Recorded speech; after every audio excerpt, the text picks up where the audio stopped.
அது இலக்கிய நேரம் போன கிழமையானே முனைக்கின்றேனா அப்படி தொடர்ந்து வரும் கேளுங்க. போன முறை போட எடுத்தானே எனக்கா நான் தொடர்ந்து வரும். நான் 2 பேர்கிட்ட தானே நான் 2 நேரம் வரும்.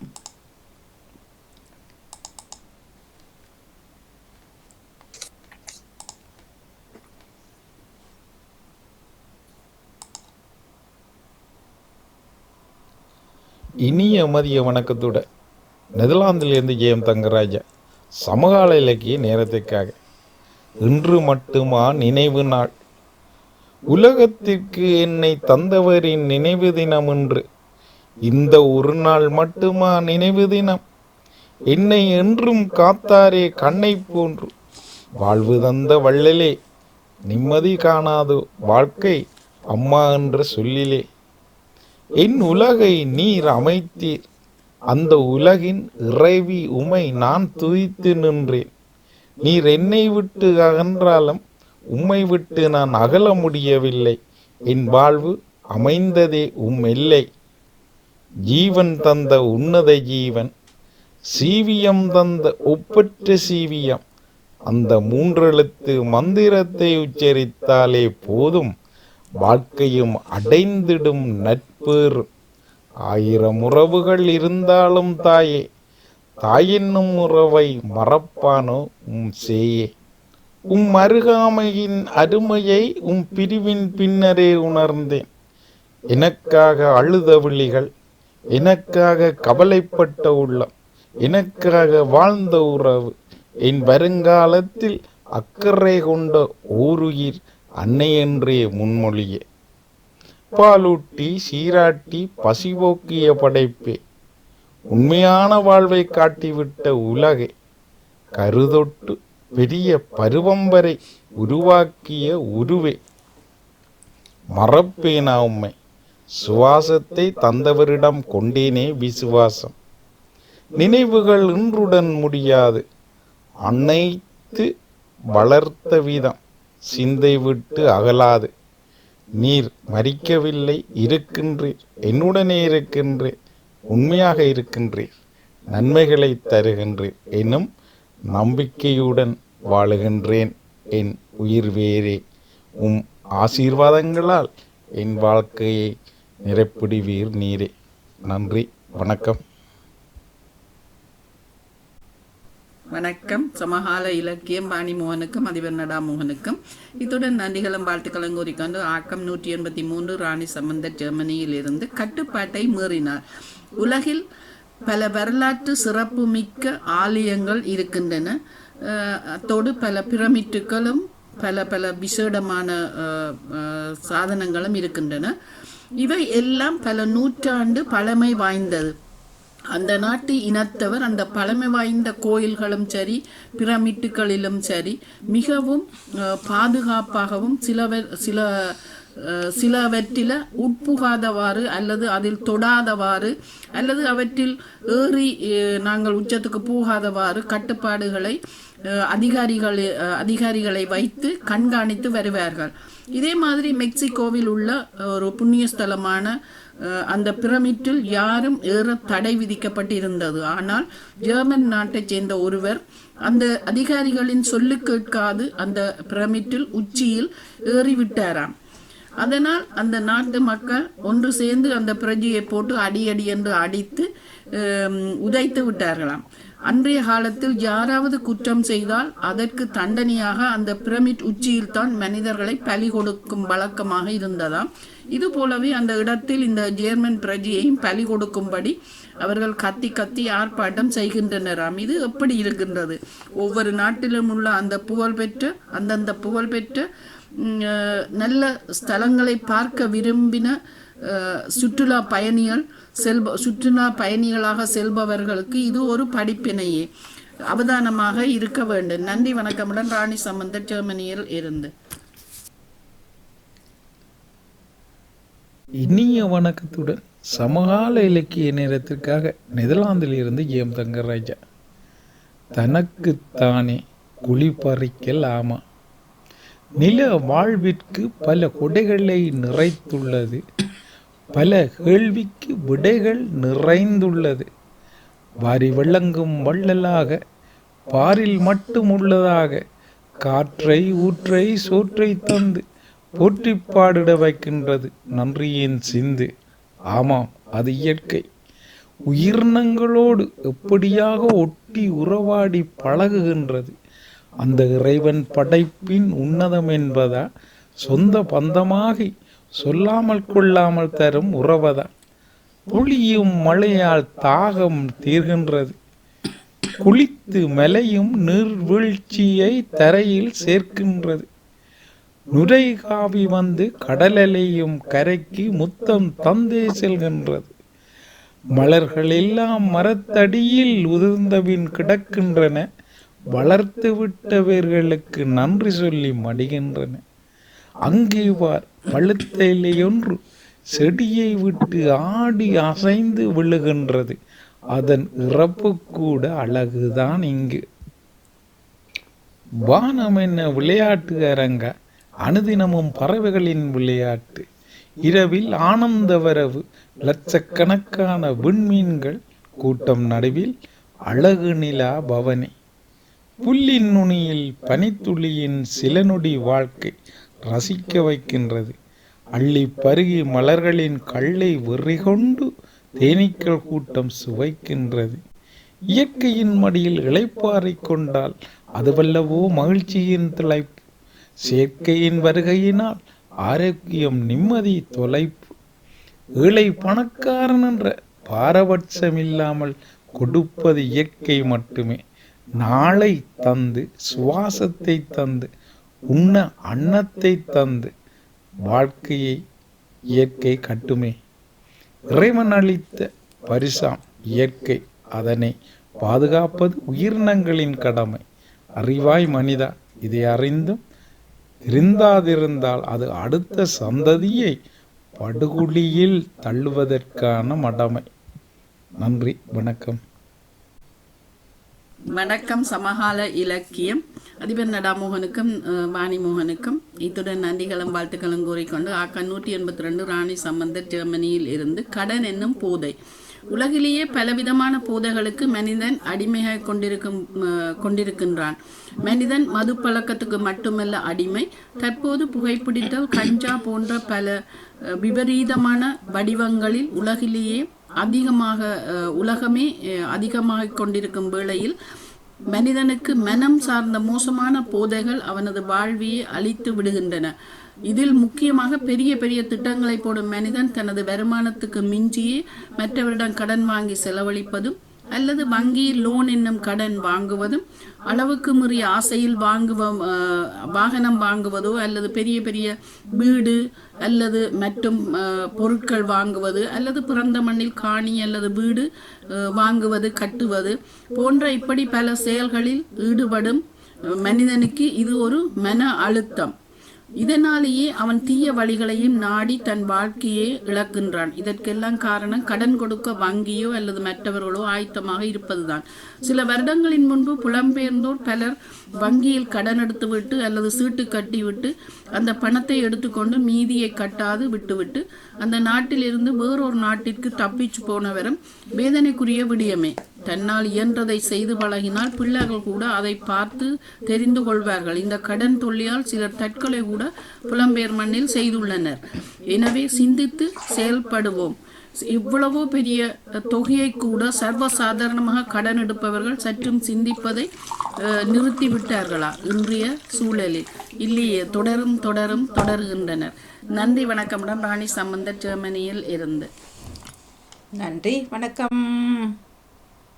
இனிய வணக்கத்துடன் சமகால இலக்கிய நேரத்திற்காக நெதர்லாந்திலிருந்து நன்றி, வணக்கம். வாங்க. இந்த மாதம் நான் போன கிழமை எழுதியில இந்த கிழமை தான் தருகிறேன். அனைவருக்கும் இனிய காலை உற்சாக வணக்கத்தை கூறி அமைதி சமூக உறவுகளுக்கும் திங்கடாமுகன் அவர்களுக்கும் அன்பான காலை வணக்கம். சமகால இலக்கிய இலக்கத்தொடர் 171. பெரியோர் துணையை பெரிதென போற்றுவோம். மூத்தோர் மாண்பு போற்றும் மாதத்திலே இந்த தொடரை தருவதில் நானும் மகிழ்வுறுவேன். ஒருவரை ஒருவர் சார்ந்து வாழ்வது மனித இயல்பு. இதில் நாம் யாரை சார்ந்து வாழ்கின்றோம் என்பதில் மிகவும் விழிப்பாக இருக்க வேண்டும். வாழ்வில் உயரவும் அமைதி காணவும் விரும்பினால் நல்லவர்களுடனும் பெரியவர்களுடனும் நெருக்கமாக பழகி அவர்களுடன் நம் உறவை வளர்த்துக் கொள்ள வேண்டும். அறநெறிகளை அறிந்தவர்கள் நம் மூத்தோர் பெரியவர்கள். எப்போதுமே தெளிவான அறிவுரைகளை கூறி நம்மை நல்வழிப்படுத்துபவர்கள் நம் மூத்தோர். இவர்கள் நமக்கு வரும் துன்பங்களை போக்குவதற்கும் மீண்டும் துன்பங்கள் ஏற்படா வண்ணம் காத்துக் கொள்வதற்கும் நல்ல பல ஆலோசனைகளையும் திட்டங்களையும் நமக்கு சொல்லி தந்து நம்மை வழிநடத்தும் வழிகாட்டியாக இருப்பவர்கள். பெரியவர்கள் அனுபவ முதிர்ச்சி பெற்றவர்கள், உணர்ச்சி வேகங்களை கடந்தவர்கள், நன்மை தீமைகளை உணர்ந்தவர்கள். இப்படி நடந்தால் ஏற்படும் விளைவுகளை எடுத்து கூறி நம்மை எச்சரிப்பவர்கள். முக்கால நிகழ்வுகளை உதாரணப்படுத்தி நம்மை உணர வைப்பவர்கள். இவர்கள் உறவால் நாம் எதையும் அறிந்து நடக்கும் நன்மைகளை பெறலாம். அறியாமையால் தீமைகளில் புரிந்து அவதிப்படாமலும் இருக்கலாம். இவர்கள் நமது எண்ணங்களை அப்படியே ஏற்றுக்கொள்ள மாட்டார்கள். அவன் எண்ணப்படி செய்யட்டும், வினையை அவன்தானே அடைவான், நமக்கென்ன என்று கைவிட்டு விட மாட்டார்கள். தவறை தவறென சுட்டிக்காட்டி நாம் பிடிவாதம் காட்டினால் நம்மை கண்டித்து திருத்துபவர்கள். இப்படியான பெரியவர்கள் நம் கூட இருப்பது நமக்கு கிடைத்த பெரும் சொத்து. ஒரு தொழிலை தொடங்க பெரிய மூலதனம் இப்படிப்பட்டவர்கள் தான் நம் முன்னோர் பெரியோர்கள். இவர்களுடன் இருப்பது நமக்கெல்லாம் கிடைத்தற்கரிய பாக்கியம். நாம் சொல்வதை கேட்டு நமக்கு துணை செய்பவர்கள், அவர்கள் சொல்வதை நாம் கேட்டு நடக்க வேண்டும் என்று நம்மை வற்புறுத்துபவர்கள் நம்மை அடிமை போல் நினைப்பார்கள்.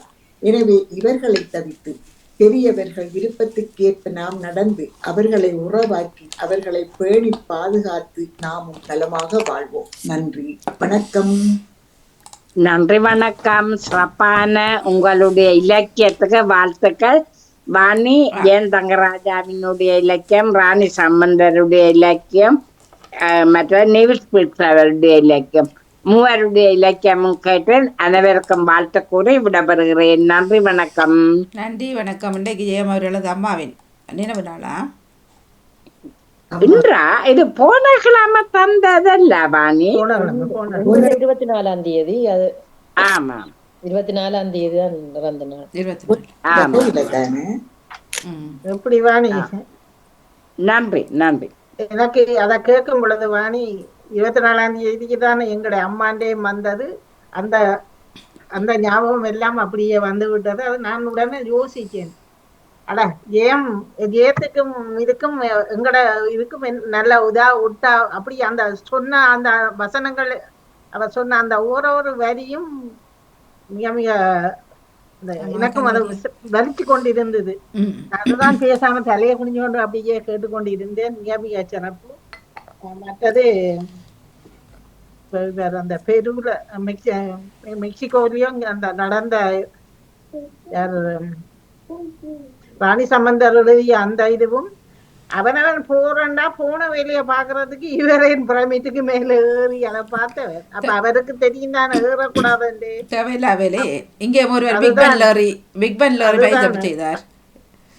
போன வேலையே அவர் பார்த்துட்டு வர விட்டுட்டு அவருக்கு அங்க அந்த சட்ட திட்டத்துல இருந்தா அவருக்கு அங்கே அது செய்யறதுல தப்பில்லை. அதுதான் அவரு போட்டிருப்பார்கள், இதுக்கு இங்கால போகாத, இதுக்கு இங்கால வராத, அதையும் மூறி நான் போகணும் வேண்டாம், வித்துவத்தை காட்டணும் வேண்டாம், முடிச்சுதானே. அதுதான் சில பேர் கடலுக்குள்ள பாருங்கோவன் போகாது என்று சொல்லி போட்டு இருப்பான், அதை மீறி போவினும். அது போலதான் மற்றது நெரிசக்கா உங்களுக்கு மிக சிறப்பு. பெரியவர் சொல்றது இந்த புரட்டாதியிலேயே நீங்க கேட்க மாட்டேன்னுட்டீங்க. இல்ல புரட்டாசி நாங்க புரட்டாசி நகைச்சுவையாக சொல்றேன். மிக மிக சிறப்பா இருந்தது. யோசிக்க வச்சது உடனே மிக மிக சிறப்பு. அழகாக இலக்கியம் படைத்த 5 இலக்கியமும் மிக மிக சிறப்பா இருந்தது. மிக மிக வாழ்த்துக்கள். தொடருங்கள், எல்லோருக்கும் வாழ்த்துக்கள். வணக்கம் மணியக்கா. வணக்கம். நானும் எல்லோருடைய சமகால இலக்கியமும் கேட்டிருந்தேன். நீ செல்வி எங்களுடைய சமகால இலக்கியத்திற்கும் எம் தங்கராஜா அவர்களுடைய சமகால இலக்கியம், ராணி சம்பந்தர் அவர்களுடையது புதன்கிழமைகளில் தொடர்ச்சியாக தருவார்கள்.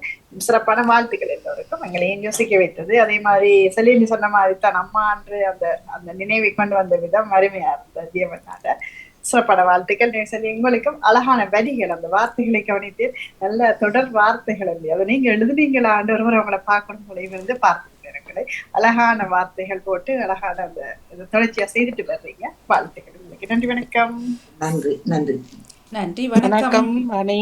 ஓ 5 இலக்கியங்களும் சிறப்பாக இருந்தது. லண்டனில் தான் இப்போது அம்மாக்களை நினைவுபடுத்தும் நாள் கிழமை வருகிறது. ஞாயிற்றுக்கிழமை. ஆனா அவர் இப்பவே முந்திட்டார் போல டக்கு. ஐரோப்பாவில பிந்தித்தானே வாரது. இல்ல இல்ல மற்றது இல்ல. அந்த அவர் இறந்த நாளை தான் அவர் போட்டிருந்தவர். இறந்த நாளை தான் அவர் அவங்க இறந்த நாள் அதுல அம்மாவை தானே நினைவுபடுத்துறார். அது இல்லை, அம்மா நீங்க என்ற சொன்னதுக்கு மூன்று அதுக்கு சொல். சம்பந்தம் இல்லை. அவர் அம்மா இறந்த நாள், இது நேர்ந்த நாள். அது மதர் டே வேற தானே, அது மே மாசம் தானே வரும் இங்கு. ஓ லண்டன்ல இது அவையண்ட அம்மாண்ட இறந்த நாள் இந்த நினைவு நாள் இருக்கு. நானே இப்படி இப்ப மதர்ஸ் டே உங்களுக்கு ஞாயிற்றுக்கிழமையா? அதுலயும் வந்து கன பேர் நினைக்கணும் தானே. இப்ப அதுக்குத்தான் நினைப்பினம், மற்ற இதுக்குத்தான் நினைப்பினம் தான் கன பேர் இருக்கணும். இல்ல இது பல பேர் மறந்து போயிருப்பினம். மதர்ஸ் டே வரைக்கும் அவை அம்மாக்களை நினைப்பினம். அந்த ஊக்கத்தோட இதுக்குத்தான் நான் சொல்ல வந்த நான். மற்றது ஊக்கத்தோட போறது. என்ன, டென்மார்க்ல வேணி வந்த காலத்துல முதல் பாஸ்போர்ட் அந்த சிட்டிசன் பாஸ்போர்ட் கொடுத்தவங்க. அது வந்து எல்லா நாடுகளுக்கும் போகக்கூடியதா இருந்தது. அந்த நேரம் வந்த இளம் வாலிபர்கள் பேங்க்ல லோனை எடுத்து போட்டு அந்த லோனை கட்டாம வேற நாடுகளுக்கு மாறிவிட்டினோம். அப்ப நாங்க வந்த மூட்டத்துல பேங்க்ல காசுண்ட போட்டாவோ எடுக்கவோ அல்லது ஒரு லோன் கேட்டாலோ உடனே இல்லையென்று தான் சொல்லுவினோம். ஏனென்று கேட்டா எங்கட ஆக்கள் அப்படி செய்ததால அப்படி வந்த ஆஸ்திரேலியாவுக்கும் கனடாக்கும் தான் கூட ஆக்கள் போனது. ஆனா இப்ப வந்து அங்க டென்மார்க்கை பொறுத்தவரை இந்த வீட்டுக்கு லோன் எடுப்பேன் தானே, மோர்கேஜ், அந்த இதுக்கு வந்து இப்ப கூடுதலான முக்காவாசி தமிழாக்களும் வீடுகள் வேண்டிட்டினோம். அப்ப அவைகளுக்கு வந்து அவங்களே போன உடனே ஒன்றும் கேட்காம அவைய சம்பளம் இதுகளை பார்த்துட்டு ஒரு கதையும் இல்லாம கொடுக்குறாங்களே. ஏனென்று கேட்டா அவ்வளவு நேர்வையாக அந்த காசை கட்டுறபடிய. அப்ப அந்த அத மாதிரி ஒரு இடத்த வேலைக்கு ஒரு தமிழால் போய் ஒழுங்காக இருந்தாருண்டா அந்த கம்பெனியில வேற தமிழாக்கள் வேலைக்கு வந்துட்டா உடனே அவர்கள் சந்தோஷமாக எடுப்பார்கள். என்ன அப்ப நாம் செய்யும் இதாலதான் எங்கட இனத்துக்கே ஒரு பாதிப்பும் இதுவும் பெறுது. போகக்கூடாதுன்ற இடத்துல போகக்கூடாது, வர வேண்டிய இடத்துல வரணும் என்று சொன்னா அந்த சட்டங்களை மீறுவது பிழை. அதைத்தான் இப்ப இந்த ராணி சம்பந்தட்ட 2 இதுலேயும் நாங்களும் படித்து கொண்டிருக்கிறோம். பலர் அப்படித்தான் மாறி நடக்கிறார்கள். நகுலவதி சொல்லும் பொழுது ஒரு கருத்து எனக்கும் வருகிறது. என்னென்றால் அந்த வேலை செய்யறத மற்றவர்கள் சந்தோஷப்படுறன்னு சொன்னீங்கள் தானே. ஒரு ஆள் அதே இது என்ன நடக்குது தெரியுமா? ஒரு ஆள் வேலையை போனா இன்னும் ஒருவரை கொண்டே போட்டுட்டு அவரை போட்டு கொடுத்து அவரை நிப்பாட்டின சனமும் நம்ம சனங்கள் தான். நான் அந்த இதுல சொல்லல, நான் சொல்றது இப்ப எங்கட மகள் வந்து ஒரு கடையில 14 வயதுல முதல் மகளை அந்த பார்ட் டைம் வேலைக்கு எடுத்தவன். அதுக்கு பிறகு இன்று வரையும் நான் இந்த முறையும் போய் அங்க போனான். இன்று வரையும் அந்த முதலாளியாவ முதல்ல எங்களுக்கு தெரியும். அப்ப அவ சொன்னா இன்று வரையும் உண்ட மகள் முதல் வந்தது, இன்று வரையும் அதே மாதிரி தான் அந்த இளம் பிள்ளைகளுக்கு வேலை கொடுத்து கொண்டிருக்கிறேன். அந்த நல்ல அவர்கள் வந்து சொல் கேட்டு சரியா நடக்கிறது, அவற்றை கட்டித்தனங்களை வந்து எனக்கு பாராட்டா சொல்லிக்க எங்களுக்கு சந்தோஷமா இருக்கும். ஆனா நீங்க சொல்றது அது வேற. சிலர் வந்து இன்னொரு தமிழர் வந்துட்டா நான் செய்யற ஃபேக்டரியில அதுக்கு எதிர்ப்பா ஏதாவது செய்து வெளியில வெட்டி விடத்தான் இருப்பினர். அது ஒரு சிலர் அப்படித்தான் இருப்பார்கள். நான் இது 6 நிமிஷம் 7 நிமிஷம் தாண்டிட்டு உங்களோட கருத்துக்களை சொல்லி பின்னால வெயில. நன்றி. ஆமா, இலக்கியங்கள் நானும் கேட்டேன். எல்லோரும் சிறப்பாக எழுதி வாசித்திருந்தார்கள். அவர்களுக்கு உண்மையிலேயே சிறப்பான வாழ்த்துக்கள். மன்னிப்போட, ஏனென்றால் நான் பின்னால செல்ல வேணும் என்றபடியால். வணக்கம். நானும் இலக்கியங்கள் கேட்டுக்கொண்டிருந்தேன். 5 இலக்கியங்களுக்கும் சிறப்பான வாழ்த்துக்கள். எல்லாரும் இப்படியே தொடரட்டும் சொல்லிக்கொண்டு நானும் விடைபெறுகிறேன். வணக்கம். நன்றி. வணக்கம். நமக்கு வரை என்னது சமகால இலக்கிய நேரம். கடந்த வாரம் இந்த வாரம் சேர்த்து இணைத்திருந்தேன். இலக்கியங்களை படித்த எல்லோருக்கும் மற்றும் தட்டு கொடுப்பு தந்த எல்லோருக்கும்